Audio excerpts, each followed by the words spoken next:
तो जब शादी के लिए आप किसी का इंटरव्यू लें, उससे 2-4 सवाल जो पूछे जाते हैं, लगे रहो मुन्ना भाई में भी ऐसे सवाल बताए गए थे। एक सवाल मैं भी आपको बता रहा हूँ। उस लड़के से ये पूछना कि पिछली बार आंसू के साथ कब रोए थे? अगर वो जवाब दे इसका, अरे हम तो मर्द हैं, बचपन में रोए थे आखिरी बार 3 महीने की उम्र में। उसके बाद वो चाहे आईएएस हो, चाहे आईएसआईएस में हो, चाहे कुछ भी हो, उससे शादी मत कीजिएगा, क्योंकि जो पिछले कई साल से रोया नहीं है, रोएगा बहुत ज्यादा उसके बाद। वो पत्थर है बेसिकली, इंसान नहीं है। तो उससे पूछना पिछली बार आंसू के साथ कब रोए थे। अगर इसका जवाब 6 महीने से ज्यादा है तो चिंता की बात है, और 2 साल से ज्यादा है तो इसका कतई हमें उत्तर नहीं देना है। ये अनिवार्य प्रश्न है, ये वैकल्पिक वाला नहीं है कि इन 3 में से 2 का उत्तर दें, ये अनिवार्य है। इसी पे सिलेक्शन रिजेक्शन टिकना चाहिए, ठीक है। एक ये प्रश्न। दूसरा, उस फिल्म में बताया था, इस चीज को ऑब्जर्व करना कि वो अपने से कमजोरों के साथ कैसे बिहेव करता है। यदि वो अपने से कमजोर व्यक्ति के साथ शालीनता से बिहेव करता है तो ठीक व्यक्ति, बाकी हुलिया तो 4 दिन के बाद वैसे भी काम नहीं आता है, तो हुलिया पर मत जाइए। ये देखिए कि उसका बिहेवियर अपने से कमजोर के साथ कैसा है। अगर ठीक है तो मुंडा ठीक है, फिर आगे बढ़िए। भाई साहब ने पूछा कि हम क्या पूछेंगे। वैसे अभी ऐसी नौबत आई नहीं कि लड़के पूछें, उन्हें पूछता कौन है, तो इसलिए वो पूछने का बहुत चैलेंज रहता है। पूछ लो तो आप भी ऐसे पूछ लेना, रोने का तो नहीं चलेगा वहां पर, आप कुछ और पूछ लेना यार। हाँ बोलो। नहीं, भिखारी के प्रति दया नहीं चाहिए, लेकिन उस दया का परिणाम उस कृत्य में नहीं होना चाहिए कि आप उसको पैसा दे। किस तरह के भिखारी को देना चाहिए? भिखारियों के 5 प्रकार होते हैं। आप ऐसा उत्तर जा रहे हैं मुझसे? जब आपको ये भरोसा हो जाए कि ये जेन्युइनली ऐसी स्थिति में है और इसके पीछे कोई गैंग सक्रिय नहीं है, और या ये कि जेन्युइन भरे ना हो, इस समय सच में भूखा है और केवल उसको खुला भोजन, पैकेट वाला नहीं, वो दे दीजिए, उसमें क्या दिक्कत है। मैं ऐसा करता हूँ, मैं आपसे ये नहीं कह रहा कि आप ऐसा करें, मैं ऐसा करता हूँ। चलो, सिविल सर्विस की ट्रेनिंग में या किसी बड़े व्यक्ति को एम्पैथी सिखाने का पहला तरीका क्या है? कुछ ऐसी फिल्में, कुछ ऐसे नॉवेल्स या कुछ भी ऐसा जिसमें एक कंसेप्ट डेवलप हो किसी वंचित वर्ग के प्रति। इसका कोई एग्जांपल अगर फिल्म का देना हो तो जैसे बागबान एक अच्छा एग्जांपल आपने दिया। जैसे वृद्धों की स्थिति को समझाने का एक अच्छा तरीका क्या है कि बागबान फिल्म दिखाओ। देखो, मसूरी में क्या होता है कि लेक्चर्स होते हैं बहुत सारे, इतने तबाह किस्म के लेक्चर होते हैं कि सब प्रोफेसर वहां सोते रहते हैं, आंख खोल के सोते हैं, वहां पर प्रैक्टिस हो जाती है, क्योंकि लोग देखते हैं आगे बैठे हुए लोगों को, मजा नहीं आता। 100 में से 75 लेक्चर महाचाट टाइप के होते हैं। हाँ, 100 में से 8-10 होते हैं कि मजा आ जाएगा आपको।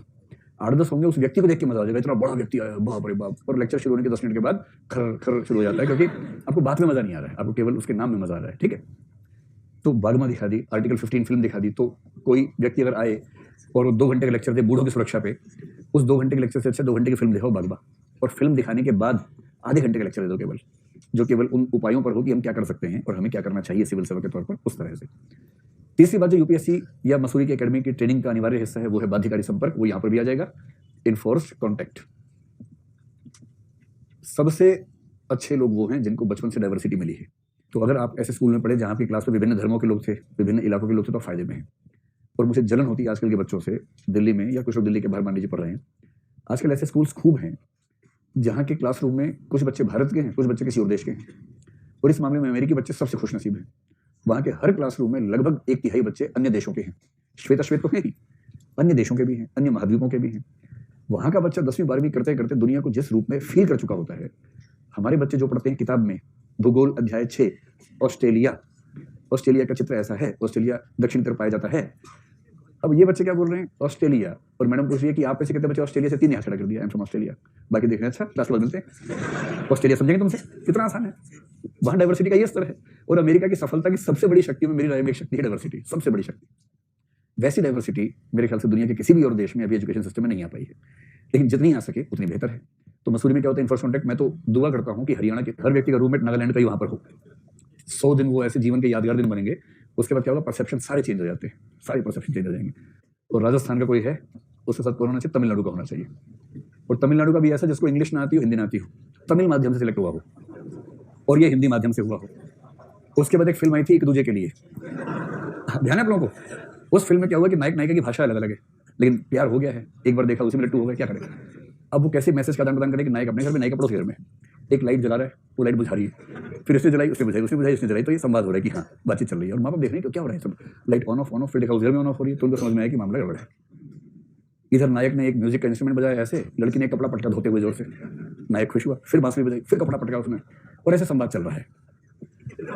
तो ऐसी स्थिति मसूरी में होती है इन लोगों की जो राजस्थान और तमिलनाडु के साथ साथ होते हैं। लेकिन 100 दिन के इनफोर्स कॉन्टैक्ट के बाद राजस्थान के व्यक्ति के लिए तमिलनाडु कोई अजनबी स्थान बचेगा या उतना ही अपना हो जाएगा जितना बाकी राज्य अपने हैं, अपना हो जाता है। तो ये एक एम्पैथी, सेंसिटिविटी बढ़ाने का बड़ा शानदार उपाय है जो हमारी अकेडमी करती है और बड़ों के स्तर पे होना भी चाहिए। अंतिम है परसुएशन। परसुएशन से भी आप किसी व्यक्ति को किसी विशेष विषय पर एम्पैथी से भरा व्यक्ति बना सकते हैं। परसुएशन कैसे होता है? परसुएशन का मतलब जैसे मान लीजिए कि मसूरी एकेडमी आपको चाहे कि आप एम्पैथाइज करें बच्चों की स्थिति के साथ, तो परसुएशन का एक तरीका तो है कि तारे जमीन पे दिखा दे, समझ में आ गया। लेकिन यदि कोई अच्छा स्पीकर है, मान लीजिए उसके पास तथ्य हैं, आंकड़े हैं, कुछ स्लाइड्स हैं, इमेजेस हैं, कुछ फिल्म के क्लिप्स हैं, और उसको 2 घंटे का समय मिल जाए आपके सामने मंच पे खड़े होकर आपसे बात करने का, अच्छा स्पीकर हो, परसुएटर अच्छा हो, क्या मैं ये दावा कर सकता हूँ कि वो 2 घंटे में आपकी समानुभूति किसी न किसी मात्रा में उस वर्ग के प्रति पैदा कर ही देगा जिसके बारे में आपने कभी उस तरह से सोचा नहीं था, पहले कर देगा। तो परसुएशन बस एक बात है, परसुएशन लगातार चाहिए होता है। एक बार हुआ, एक इंटरवल के बाद फिर से हो जाए, फिर इंटरवल के बाद फिर से हो जाए। एक ही बार का परसुएशन बहुत दूर तक काम नहीं करता है, उसमें रिपीट इफेक्ट की जरूरत पड़ती है। अंतिम एक चीज है जो उस समय बताई थी परसुएशन के आसपास, वो थी रोल प्लेइंग। अगर आपको किसी को एम्पैथी सिखानी हो किसी विशेष व्यक्ति या समुदाय या व्यवसाय के प्रति, उसे बाध्य कीजिए कि वो उसका रोल प्ले करके देखे, समझ में आ जाएगा। ये वही चीज है, putting someone's shoes in your foot. दूसरों के जूते अपने पैर में पहनोगे ना, तब समझ में आएगा कि उन जूतों के अंदर कांटे कितने गहरे थे, तब समझ में आता है। तो दूसरों की स्थितियों की कल्पना कर लेंगे तो एम्पैथी अपने आप आ जाएगी। यदि हम खुद कल्पना नहीं कर पा रहे तो ऐसी स्थितियां हमारे साथ बनाई जाए ट्रेनिंग में कि हमें दूसरों की स्थितियों में रहना पड़े। मैंने इसका एग्जाम्पल क्या दिया था, जिन बच्चों को लगता है कि हमारी माता कुछ काम नहीं करती है, सारा काम बाप ही करता है, केवल एक दिन के लिए क्या करना है, माँ की जिंदगी जी के देख लेनी है, जी के देखिए, एक ही दिन में नानी याद आ जाएगी माँ की जिंदगी जीने में। ये ऑफिस में भी होता है। अगर आपको लगता हो कि ऑफिस में इसको काम कम मिलता है, मजे ज्यादा ले रहा है, चेंज करके देख लीजिए एक दिन के लिए। कई ऐसी चीजें जो वो काम करने पर ही समझ में आती हैं, उससे पहले समझ में नहीं आती हैं, तो उससे रोल प्लेइंग से भी आप एम्पैथी सिखा सकते हैं। तो अब आप मुझे बताएं कि यदि कोई आपसे कहे कि एम्पैथी सिविल सेवकों को कैसे सिखाई जाए, तो आप इसके बारे में ठीक ठाक से उत्तर लिख पाएंगे या नहीं लिख पाएंगे? लिख देंगे। चलिए, अब इस वर्ग में एक ही मूल्य बचा जिसका नाम है टॉलरेंस, या टॉलरेशन भी कह देते हैं। उसके लिए हिंदी में क्या शब्द है? सहिष्णुता या सहनशीलता।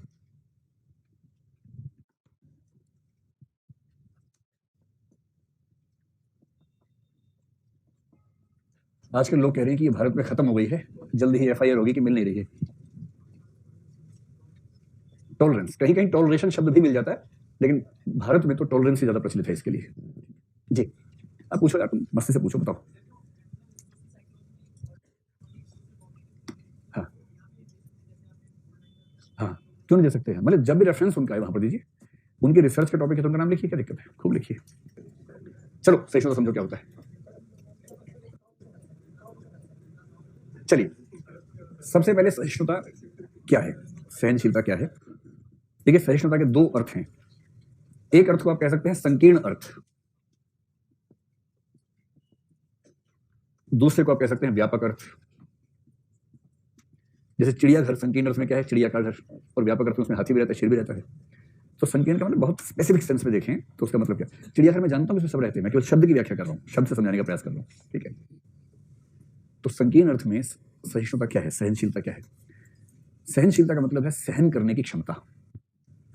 और जब हम कहते हैं कि हम सहन कर रहे हैं, इसका मतलब क्या है? मन से बहुत खुश हैं या मैनेज कर रहे हैं? बस मैनेज कर रहे हैं। सहन करने की क्षमता, सहिष्णुता, सहन करने की क्षमता। सहन किसको किया जाता है? किसी अपने अच्छे दोस्त को या दुश्मन को? दोस्त को। मतलब पहले तो दुश्मन को ही करेंगे ना भाई, कोई शत्रु हो सकता है, विरोधी हो सकता है। एक तो ये हो सकता है, शत्रु को, विरोधी को सहन करना, यानी अगर बिना हिंसा के काम, क्या बोले, मकान मालिक को, हाँ वो भी इसी वर्ग में आ गया ना, वो भी तो इसी वर्ग में आ गया। तो पहली बात है अपने शत्रु या विरोधी को सहन करना। इसका मतलब क्या हुआ कि देखो 3-4 स्थितियां हो सकती हैं लोगों के संबंधों में, उससे आप एकदम अंतर समझ पाएंगे। मान लीजिए कि 2 रूममेट्स हैं एक रूम में, एक भाई साहब हरियाणा के हैं और दूसरे भाई साहब झारखंड के हैं, और दोनों अपने अपने इलाके के लठे थे, और नेहरू विहार में एक ही रूम खाली था, तो खुदाई संयोग से दोनों उस रूम के पार्टनर्स हो गए हैं, रूम पार्टनर हो गए हैं, ठीक। दोनों का अपना तरीका है। झारखंड वाला कहता है कि देखो भाई, मैं वन प्रदेश से आया हूँ, मैं प्रकृति के अनुसार जीता हूँ, रात को 9 बजे सोता हूँ, सुबह 4 बजे उठता हूँ ब्रह्म मुहूर्त में, और फिर पढ़ता हूँ बोल बोल के।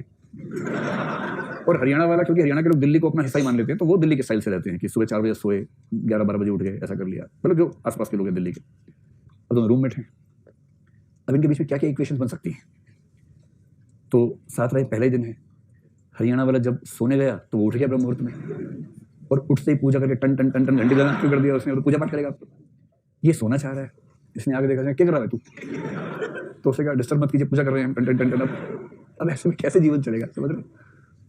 तो ये खून का घूंट पी के लेटा हुआ है, क्योंकि दूसरा रूम उपलब्ध नहीं है कोई भी। इसने कहा ठीक है, कर ले तो पूजा पाठ, रात को मैं भी करूंगा फिर पूजा पाठ, कर तो पूजा पाठ। अब ये किस तरह से मैनेज किया, रात को 9 बजे झारखंड वाला सोने गया, ये उठ गया, म्यूजिक चलाया, अभी तो पार्टी शुरू हुई है, आंटी पुलिस बुला लेगी, पार्टी यूं ही चलेगी, पार्टी यूं ही चलेगी। अब वो कह रहा है कि बंधु आप क्या कर रहे हैं, हम सोना चाह रहे हैं। कह रहा है बंधु क्या भड़वे, पार्टी यूं ही चलेगी, रात भर चलेगी, 4 बज गए हैं लेकिन पार्टी अभी बाकी है। अब ये लोग देखिए क्या होगा, दो स्थिति, पहली स्थिति रूम चेंज कर लेना चाहिए। और रूम में केवल कह रहा हूँ, है ना, इसका भाव समझ रहे होंगे आप, अगर जीवन ऐसा हो जाए तो रूम नहीं, रूममेट चेंज हो जाना चाहिए बेसिकली। मान लीजिए रूम है नहीं, रहना साथी है, तो सेकंड सिचुएशन क्या होगी, कोई चारा नहीं है, रहना दिल्ली में ही है, नेहरू विहार में ही, और पूरे नेहरू विहार में एक ही रूम है जिसमें दोनों रह सकते हैं, किसी और रूम में स्कोप नहीं है। अब जो गुण विकसित होगा वो है सहनशीलता, और ये गुण विकसित होने से पहले 3-4 बार जूतन पैजार हो चुका होगा। जूतन पैजार समझते हैं, जूतों का आदान प्रदान, अस्त्र के रूप में शस्त्र, चप्पल फेंक के मारी, जूता फेंक के लौटा, वापस मुंह पे छपा, 8 नंबर छप गया मुंह के ऊपर, खूब मार पिटाई चल रही है, एक ने 2 मुक्के मारे, उसे लात मारी कस के, दरवाजा टूटा, खिड़की टूटी, ये सब हुआ, पट्टियां बंधी, डॉक्टर साहब, वो सब कुछ हुआ। फिर 4 दोस्त इनके, 4 दोस्त उनके, 2 पुलिस वाले, सब लग समझा रहे कि भाई जब रहना साथी है तो ठीक से रह लो, जब दूसरा ऑप्शन है नहीं, साथ रहना है तो ठीक से रह लो। तब इन दोनों के अंदर जो गुण विकसित होना शुरू होगा, मूल्य, उसका नाम है सहनशीलता। सहनशीलता का मतलब है सहन करो, भड़को मत, मारो नहीं, गाली मत दो, पी जाओ अंदर। तो किसी व्यक्ति के प्रति जो नफरत है, उस नफरत को मन में रखना, किंतु उसे कृत्य के रूप में बाहर ना आने देना, इसको बोलते हैं सहनशीलता का जो संकीर्ण अर्थ है, ये नेगेटिव मीनिंग है, नकारात्मक अर्थ है, वो ये है। तो शत्रु विरोधी हो सकता है, और किसी किसी मात्रा में अन्य व्यक्ति भी हो सकते हैं। एक उम्र के बाद माता पिता भी हो सकते हैं। एक बच्चा कह रहा है टीचर भी तो हो सकते हैं, एकदम हो सकते हैं, टीचर बच्चों के लिए और बच्चे टीचर के लिए हो ही सकते हैं स्थिति में कि एक दूसरे को सहन करने की जिम्मेदारी है, तो क्या करें। एक पति पत्नी में बिल्कुल नहीं बनती, तो उसमें एक शायर ने सुना है उसके लिए, नामुमकिन है कि कोई नतीजा निकले, बात कर दिया ना, बस यही देखना था। मैं यही परीक्षा थी आपकी कि आप चुप रहेंगे नहीं, क्योंकि आपने वाह कर दिया, इसलिए अगली पंक्ति अब इससे नहीं सुनाई जाएगी, ठीक है, अब लोग कहिए। तो चलो, लेकिन दूसरे ने समझ में तो नहीं आएगी, वो है नामुमकिन है कि कोई नतीजा निकले, अहले दानिश ने बहुत सोच कर उलझाया है। इसका मतलब है कि 2 व्यक्तियों को ऐसी स्थिति में उलझा दिया है कि कितना भी सिर फोड़ लें, कोई समाधान निकलेगा नहीं, और जब समाधान निकलेगा ही नहीं तो एक ही रास्ता बचता है, सहन करो, सहिष्णु हो जाओ। तो सहन करने का मतलब है कि कृत्य के स्तर पर कृत्य हिंसक ना हो, मारपीट ना हो, झगड़ा ना हो, गाली गलौच ना हो, अपने मन के अंदर उसे सहन करना। और यदि कोई पूछे शत्रु या विरोधी से क्या मतलब है, शत्रु विरोधी कोई भी हो सकता है, जैसे हो सकता है कि कोई व्यक्तिगत विरोधी आपका हो, जिससे निजी खुंदक हो आपको, है ना, जैसे हो सकता है कि प्रेम त्रिकोण का तीसरा कोण है, जिसकी वजह से सरल रेखा नहीं बन पा रही आपको उससे नफरत है, पर रूममेट भी है, कोई दूसरा रूम है नहीं, तो क्या करेंगे, सहन करेंगे। धर्म का मसला हो सकता है, दूसरा धर्म, दूसरी जाति, दूसरी नस्ल हो सकती है, रेस हो सकती है, दूसरी विचारधारा हो सकती है, दूसरी राष्ट्रीयता हो सकती है, कि आप इंग्लैंड में गए, किसी खास काम के लिए सरकार ने भेजा और कहा कि पेइंग गेस्ट बन जाओ, किसी रूम में छिप के काम करना है, पीजी बनने गए, वहां भी रूममेट मिला, दूसरा कौन है, पाकिस्तानी है, और आपको भेजा है पाकिस्तान के खिलाफ एक ऑपरेशन पे, रूममेट मिला पाकिस्तान का, और घोर पाकिस्तान टाइप का आदमी है। तो मन तो करता है आपका कि कम से कम एक को कम कर दूं, लेकिन आपका ऑपरेशन फेल हो जाएगा, तो आप क्या करेंगे, सहन करेंगे। ये पूरी संभावना है कि 2 महीने बाद मोहब्बत लेके लौटे, मोहब्बत का पैगाम लेके लौटे, लेकिन शुरू में तो संभावना है कि आप नफरत के भाव से रहेंगे। और क्या हो सकता है, धर्म, जाति, नस्ल, विचारधारा, राष्ट्रीयता, पॉलिटिकल पार्टी हो सकता है। कई लोग तो इतने बड़े गधे टाइप के होते हैं, पार्टी के नाम पे झगड़ा कर लेते हैं, पता नहीं ऐसा क्यों। अच्छा, जिन नेताओं की पार्टियों में झगड़े होते हैं, फॉलोवर्स में झगड़ा बहुत होता है, और नेता लोग रोज शाम को साथ बैठ के गप्पे मार रहे होते हैं, उनमें कोई नफरत नहीं, वो खूब खराब स्टेटमेंट्स पब्लिक में देंगे, इसके बारे में उसके बारे में, शाम को साथ में खाना खा रहे होते हैं, और कार्यकर्ता सड़क पे भिड़े हुए हैं, तरह और पता लगा 3 मरे 4 घायल, और किसके लिए, जो साथ में खाना खा रहे हैं। तो यदि कोई व्यक्ति आपसे विभिन्न धर्म, जाति, नस्ल, विचारधारा, पार्टी, राष्ट्रीयता रखता हो, या व्यक्तिगत रूप से आपका विरोधी हो, उसे सहन करने की क्षमता, इसको बोलते हैं सहिष्णुता, सहनशीलता। सहिष्णुता का मूल्य बहुत पुराना है हमारी परंपरा में, लेकिन अगर आप महात्मा गांधी से पूछें, या महात्मा गांधी जिस व्यक्ति के काफी हद तक ब्रेन चाइल्ड हैं, यानी कि महात्मा बुद्ध से पूछें, मतलब कईयों के ब्रेन चाइल्ड है, महात्मा बुद्ध भी, महावीर भी, ईसा मसीह भी, कईयों के हैं। व्यापक अर्थ में बुद्ध ने और गांधी ने, दोनों ने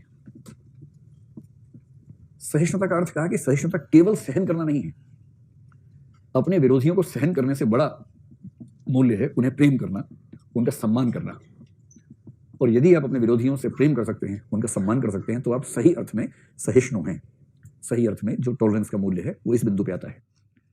लेकिन अगर मैं आपसे पूछूं कि इन दोनों में अगर क्रम देखना हो, किसी व्यक्ति में एकदम सहनशीलता नहीं है, मान लीजिए कई ऐसे होते हैं छोटे बेल टाइप के लोग होते हैं, कुछ बच्चे आप में भी ऐसे रहे होंगे बचपन में, एकदम बेल टाइप के, इतनी भी सहनशीलता नाम की चीज नहीं होती है कि मेरी कुर्सी है कोई दूसरा बैठ कैसे गया, कि किसी बच्चे की कुर्सी पे दूसरा बच्चा बैठ गया, बस इसी पे नीचे लेट गया है, माथा मारा नीचे, उसके बाद ऐसे होते हैं असहिष्णु बच्चे बहुत सारे। आप में से कितने लोग इस परंपरा से निकले हैं? इसने इंटॉलरेंट से ऐसे 2 लोगों ने हाथ खड़ा किया है, 3 4 5, बाप रे बाप, ठीक है।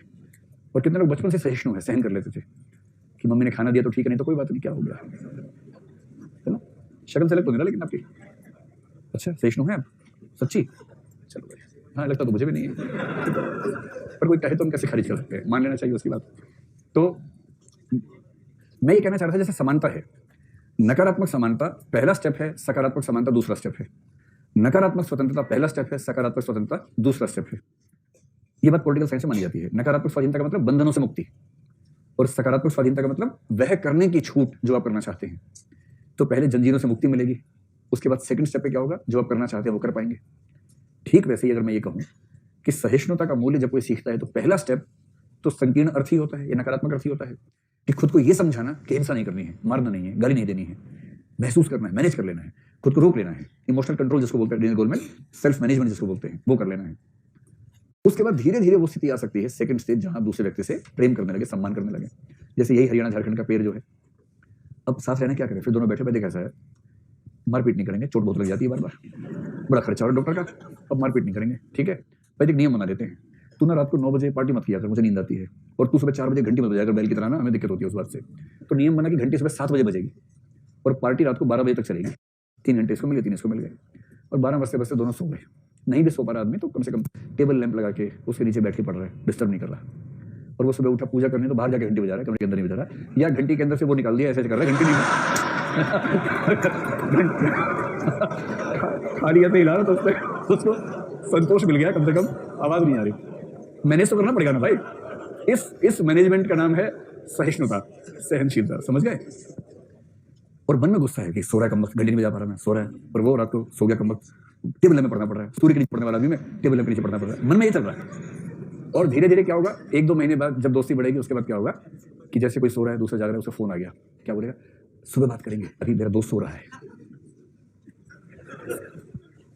अब उसको चिंता है कि अरे ऐसे नींद ना खुल जाए, दोस्त है मेरा, उसको भी चिंता है कि मेरी वैसे घंटी नहीं बजा पा रहे, बोले यार मैं हफ्ते में 2 बार टाइम पे उठूंगा तो 2 दिन में सारी घंटी बजा ली हफ्ते भर की घंटी बजा ले, कोई बात नहीं, मैं मैनेज कर लूंगा। अब यह क्या हो रहा है, अब एक दूसरे की अंडरस्टैंडिंग है, अब एक दूसरे के लिए कोशिश कर रहे हैं कि उसका जीवन मेरी वजह से मुश्किल ना हो, आसान हो। जब आप कोशिश करने लगे कि उसका जीवन बेहतर हो जाए तो ये सहिष्णुता का सकारात्मक अर्थ है, व्यापक अर्थ है। और जब तक आप खून का घूंट पी के खुद को रोक रहे हैं कि मैं हमला नहीं करूंगा, बस मैनेज करूंगा, तब तक सहिष्णुता का संकीर्ण अर्थ है, नकारात्मक अर्थ है। बात बुझा रही है कि नहीं बुझा रही है? बुझा रही है, चलो। तो व्यापक अर्थ में प्रेम करना, सम्मान करना, और इसी अर्थ में आपने सुना कि भारत की संस्कृति कुछ लोग कंपोजिट कल्चर कहते हैं। कंपोजिट कल्चर को हिंदी में क्या बोलेंगे? समोसिक संस्कृति। समोसे से बनी है सामासिक संस्कृति, जो कि समास शब्द से बनी है। समास का मतलब होता है जोड़ना, 2 चीजों को जोड़ना, यह है समास। तो जो विभिन्न चीजों को जोड़ जोड़ के बनी हो संस्कृति, उसको बोलते हैं सामासिक संस्कृति। और सामासिक संस्कृति जिस मूल्य पे टिकी है वो मूल्य कौन सा है? सहिष्णुता। सहिष्णुता और आगे बढ़ के सद्भाव हो जाता है, सद्भाव का अगला स्तर समभाव हो जाता है। तो आप कह सकते हैं कि सहिष्णुता का अगला स्तर है सद्भाव, और सद्भाव का अगला स्तर है समभाव। इसलिए महात्मा गांधी कहते हैं सर्वधर्म समभाव, न कि सर्वधर्म सद्भाव। सद्भाव तो बाकी लोग बोलते हैं, महात्मा गांधी का शब्द है सर्वधर्म समभाव।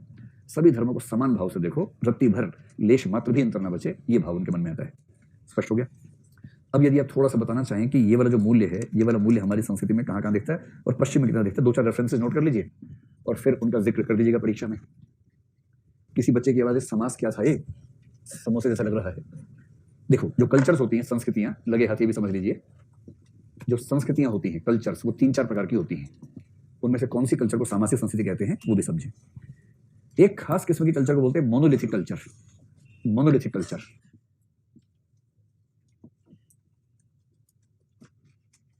मोनोलिथिक कल्चर को आप कह सकते हैं एक, मतलब एकवादी संस्कृति कह लीजिए, एकवादी संस्कृति। ठीक है, आप देवनागरी में मोनोलिथिक लिखेंगे तो भी चलेगा, मोनोलिथ से बना है। अगर हम 4 की जगह 3 में ही समझ लें, 1 में 2 हिस्से कर लेंगे। एक दूसरी कल्चर को बोलते हैं melting pot theory. Melting pot culture कह लीजिए, melting pot culture. Melting pot culture को हिंदी में क्या बोलना चाहिए? गलन पात्र संस्कृति कहते हैं, गलन पात्र संस्कृति। अच्छा नहीं लग रहा तो मेल्टिंग पॉट लिख के देना भाई, ठीक है। गलन पात्र संस्कृति। घुलनशील नहीं, इसका मतलब वो नहीं है।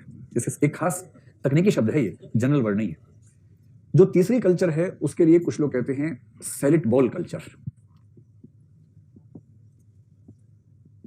सेलेक्ट बॉल कल्चर, इसको क्या कहें, सलाद पात्र संस्कृति या सेलेक्ट बॉल ही कह देते हैं, BOWL, जिसको बाउल कुछ लोग कहते हैं ना, उसका उच्चारण अंग्रेजी लोग बोल करते हैं, select bowl culture. Salad bowl culture जैसा ही एक शब्द चलता है Mosaic culture, MOSAIC, Mosaic culture. मेरी व्यक्तिगत समझ ये है कि इन दोनों में अंतर करने का मतलब है नहीं, इन दोनों को एक ही मान लेना चाहिए, क्योंकि इन दोनों में जो लोग अंतर बताते हैं बड़ा जबरदस्ती का अंतर होता है, लगभग एक ही बात है। तो इस नजरिए से हम कह सकते हैं कि संस्कृतियां 3 प्रकार की हैं। जब हम कह रहे हैं 3 प्रकार की, समझ किसी एक खास नजरिए से ही 3 प्रकार की होंगी। वो नजरिया क्या है? कोई संस्कृति अपने समाज के विभिन्न प्रकार के व्यक्तियों के बीच में संबंध कैसा देखती है, उस दृष्टि से संस्कृतियां 3 प्रकार की होती हैं। मोनोलिथिक का मतलब है जिस कल्चर में एक समूह बाकी सभी समूहों पर भारी हो, एक समूह की संस्कृति मानने की बाध्यता सभी संस्कृतियों पर हो, तो उसको बोलेंगे मोनोलिथिक कल्चर या मोनिस्ट कल्चर। जैसे किसी ऐसे देश में जो कि, जैसे मान लीजिए कोई इस्लामिक रिपब्लिक है, वहां कुछ लोग हिंदू रहते हैं, कुछ ईसाई रहते हैं, यहूदी रहते हैं, देश का संविधान इस्लामी है, देश की व्यवस्था इस्लामी है, तो वहां इस्लामी समूह को जो अधिकार मिलेंगे, क्या उतने अधिकार बाकियों को मिलेंगे या नहीं मिलेंगे? उतने नहीं मिलेंगे। प्रत्यक्ष दबाव हो या ना हो, अप्रत्यक्ष रूप से यह दबाव जरूर रहेगा कि जो गैर मुस्लिम है वो अपने आप इन परेशानियों से मुक्त होने के लिए इस्लाम को स्वीकार कर ले। एक तो प्रत्यक्ष दबाव कि भैया शाम तक बन जाना मुसलमान, वरना दफना देंगे, ध्यान रखना, शाम को आएंगे फिर से, एक तो ये बड़ा दबाव हो सकता है। दूसरा क्या होता है, कोई दबाव नहीं है, कोई आपसे कह नहीं रहा, लेकिन आप कोई भी काम सरकार से करवाना चाहते हैं, उसमें जो मुस्लिम से उनके विशेषाधिकार हैं, नॉन मुस्लिम्स को अधिकार कम मिलते हैं, और आप बार बार इतना थक चुके हैं इस प्रोसेस से, आपको लगता है कि यार छोड़ो, इस्लाम धारण कर लेते हैं, कम से कम सुविधाएं तो मिलेंगे, राशन कार्ड तो बनेगा, बिजली पे डिस्काउंट तो मिलेगा, बच्चों का एडमिशन तो होगा, जो सरकारी हॉस्पिटल है उसमें चिकित्सा तो मिलेगी, ये सब बेनिफिट्स तो मिलेंगे। ये सब है अप्रत्यक्ष दबाव। तो जो कल्चर किसी एक समूह को केंद्र में रखकर बाकी समूहों पर प्रत्यक्ष या अप्रत्यक्ष दबाव बनाए कि वो उसे स्वीकार कर लें, उसके मूल्यों को स्वीकार कर लें, उसके जैसे हो जाएं, एसिमिलेट हो जाएं उसके अंदर, उसको बोलते हैं मोनोलिथिक कल्चर। ये कल्चर किन किन देशों या राज्यों में हो सकती है, आप कुछ एग्जाम्पल सोच सकते हैं, जैसे इजराइल इसका एक अच्छा उदाहरण है। इजराइल में अगर आप गैर यहूदी हैं तो आपका जीवन उतना आसान नहीं है जितना आसान किसी यहूदी का जीवन है, क्योंकि वहां एक प्रत्यक्ष अप्रत्यक्ष दबाव रहता है। वेटिकन सिटी में ऐसा हो सकता है, अगर आप वेटिकन सिटी में रहते हैं और आप कैथोलिक ईसाई नहीं है तो दिक्कत हो सकती है, क्योंकि वहीं अपेक्षा रहती है। ऐसे ही कोई ऐसी मुस्लिम कंट्री जहां मुस्लिम होने का महत्व बहुत ज्यादा हो, पाकिस्तान से कहीं ज्यादा, इसमें सऊदी अरब अमीरात कह सकते हैं, सऊदी अरब को कह सकते हैं, वहां इसका महत्व और ज्यादा है। कोई भी ऐसा देश, अभी भारत का नाम नहीं लिख रहा हूँ, लेकिन लक्षण ऐसे रहे तो शायद 10 साल में लिखना पड़े भारत का नाम भी, अभी तो बिना लिखे काम चल सकता है हमारा, मैनेज कर लेंगे अभी तो, ठीक है। अब आइए मेल्टिंग पॉट कल्चर पर। मेल्टिंग पॉट कल्चर दुनिया भर में एक ही देश कहता है कि हमारे पास है, उस देश के राष्ट्रपति का नाम डोनाल्ड डक है इस समय। कई लोग बार बार ठीक करते हैं कि ट्रम्प है, ट्रम्प, उनको लगता है कि मैं बार बार बाई मिस्टेक बोल रहा हूँ। अमेरिका, एकदम जान के बोल रहा हूँ, क्योंकि सच में ऐसा लगता है मुझे। डोनाल्ड डक जानते हैं कौन है? अरे आपको पता नहीं, तभी तो आप डाउट में है। डोनाल्ड डक एक कार्टून कैरेक्टर है, तो मैं जब जब उसको देखता हूँ और इनको देखता हूँ, मुझे लगता है दोनों एक ही देश से आए हैं, इसलिए मुझे ऐसा लगता है। हाँ, मिकी माउस सीरीज का कैरेक्टर है, बड़ा अच्छा कैरेक्टर है, बहुत रोचक है, स्मार्ट है, ठीक है। तो सम्मान के भाव से मैं कहता हूँ ये बात। डोनाल्ड डक बुरा मान सकता है इस बात को, लेकिन मैं तब भी ये बात कहता हूँ। तो मेल्टिंग पॉट कल्चर यानी गलन पात्र संस्कृति, इसमें क्या होता है कि जो अमेरिका बना, जो अमेरिका 18वीं सेंचुरी में कहते हैं ना बना, या उससे थोड़ा सा पहले बना, तो हुआ ये कि अमेरिका के पूरे क्षेत्र में पहले तो कुछ एबोरिजिनल्स रहते थे जो वहां के मूल निवासी थे। एबोरिजिनल्स कहते हैं मूल निवासियों को, ठीक। इसके बाद क्या हुआ कि इंग्लैंड ने और यूरोप के कुछ और देशों ने अपने छंटे हुए लोगों को अमेरिका भेजना शुरू किया। अमेरिका मूल रूप से छंटे हुए देशों से मिलकर बना हुआ देश है। अपने इतिहास से पढ़ाई होगा अमेरिका कैसे बना। जो लोग सेट नहीं हो पा रहे थे इंग्लैंड में, एकदम छठे हुए टाइप के थे, उनको लगा इनको जेल वेल में क्या डालेंगे, इनसे कुछ काम करवाते हैं। खोज अमेरिका की हो गई थी, उनको बोले कि तुम वहां जाओ, चलो वहां काम करो। ये भी चले गए, ये तो उद्यमशील थे ही, खूंखार किस्म के आदमी थे, वहां गए, इनको लगा इतना बड़ा महाद्वीप हमारे लिए है। वहां इनका सामना हुआ वहां के एबोरिजिनल से, जिनको रेड इंडियन कहा गया बाद में। वो बेचारे एकदम आदिवासी लोग थे, सामान्य लोग थे। तो अगर इतिहास को ठीक से देखा जाए तो जो आजकल अमेरिका का सबसे सफल इलाका है, नॉर्थ ईस्ट अमेरिका, वो ऊपर बोस्टन से लेकर फिलाडेल्फिया तक का जो इलाका है, इस इलाके में लाखों की संख्या में आदिवासियों की हत्या हुई इन लोगों के हाथों, लाखों की हत्या हुई है। इसलिए एक अमेरिकी कवि ने, मजेदार बात है, कवि भी अमेरिका का था, जब 9/11 के अटैक में 4000 लोग मरे अमेरिका में और दुनिया भर में शोक मनाने लगे, तो उस कवि ने कविता लिखी, बस 2 मिनट का मौन, ऐसा कुछ नाम था, हिंदी अनुवाद बता रहा हूँ, कविता इंग्लिश में थी। उसने कहा कि इन 4000 के लिए मौन रखो, जरूर रखो, बस इनके लिए मौन रखने से पहले 2 मिनट का मौन उनके लिए भी रख लो। और फिर लिस्ट बनाई उन लाखों लोगों के लिए जिनकी कब्र पर अमेरिका बना है, जिनकी हत्याओं से अमेरिका बना है, उनका भी तो मौन रखो भाई, खाली नहीं का मौन क्यों रखते हो। उन हजारों इराकियों की कब्र पे मौन रखो जिन इराकियों की जान चली गई सिर्फ अमेरिका के लालच की वजह से, वो भी तो मौन के पात्र हैं। फिर थोड़ा सा मौन रखो दूसरे विश्व युद्ध में जिनके ऊपर बम फेंका था उनके लिए भी, उनकी आगामी पीढ़ियों के लिए भी मौन रखो जो आज तक ठीक से नहीं जीवन जी पा रहे हैं। और इस तरह से अमेरिका ने जिन जिन देशों के साथ जिनका जीना मुश्किल किया, उन सब देशों की उस आबादी का जिक्र करते हुए कहा, इन सब पर मौन रखने के बाद मैं भी तुम्हारे साथ मौन रखूंगा इन 4000 लोगों के लिए। ये सुन के आपके अंदर कुछ परसुएशन का असर हुआ? यही होता है परसुएशन का असर, जब इतने सारे लोग चुप हो जाते हैं, एकदम मुंडी ऐसे ऐसे करने लगते हैं। और ये वही छंटे हुए लोग जो पहले बदमाशी कर रहे 2 मिनट पहले, अब अचानक सीरियस हो जाते हैं। तो जब इतने सारे लोग अचानक सीरियस होते हैं, जब दार्शनिक सवाल पूछना भूल जाए, ऐसा मतलब इसका मतलब है कि इस समय परसुएशन का असर ठीक ठाक हो गया है, ठीक है। और अच्छे परसुएडर को ये बताना नहीं चाहिए कि आप परसुएशन के असर में आ गए हैं, वरना असर खत्म हो जाता है। लेकिन मैं क्योंकि परसुएडर नहीं हूँ, मास्टर हूँ, टीचर हूँ, इसलिए मैं आपको बता रहा हूँ। तो खैर, तो मूल निवासी है, उन सबको मारा पीटा। उसके बाद कुछ लोग इंग्लैंड से चले गए, कुछ फ्रांस के छठे हुए पहुंचे, इटली के छठे हुए सबसे ज्यादा पहुंचे। और इटली का एक शब्द है माफिया, ये शब्द इटली का शब्द है माफिया। और इटली का ही अमेरिकन ग्रुप पहली बार माफिया के रूप में विकसित हुआ, वहां से शब्द चल पड़ा माफिया, जो दुनिया भर में फैल गया। इटली, फ्रांस, इंग्लैंड, ये मूल देश जहाँ के छठे हुए लोग पहुंचे। और इन सब में वहां संघर्ष शुरू हो गया। इधर इंग्लैंड पहुंच गया, उधर फ्रांस पहुंच गया। हमारे कार्नवालिस भी वहां पहुंचे हुए थे, वहां से लात खा के फिर वापस लौटे थे। तो ये सब संघर्ष होने लगे। इन संघर्षों के बाद अमेरिका आजाद हुआ। जब अमेरिका आजाद हुआ तो आजाद कैसे हुआ? इंग्लैंड से ही आजाद हुआ, फ्रांस की मदद से आजाद हुआ। और इंग्लैंड ने ही लोग भेजे थे अपने, इंग्लैंड के लोगों ने इंग्लैंड से खुद को आजाद कर लिया बाद में।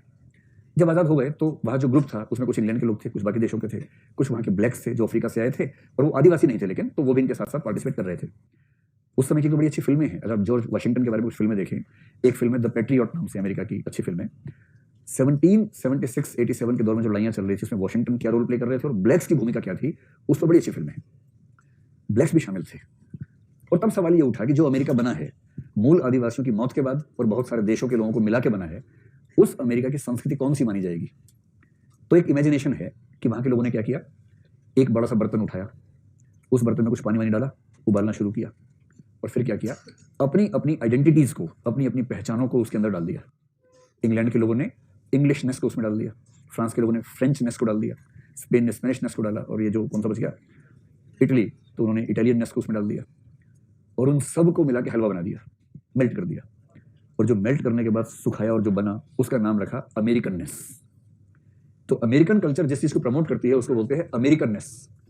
और अमेरिकननेस का बेसिक मतलब है जिन देशों के लोग थे उन सबकी संस्कृतियों को गलाकर बनाई गई एक विशेष संस्कृति। ये उनका कंसेप्ट है। समझ में आ गया आप लोगों को? हालांकि अश्वेतों का कहना है कि जिस जिस को गलाया था उसमें अश्वेत तो थे ही नहीं, हमारा तो गलाया ही नहीं।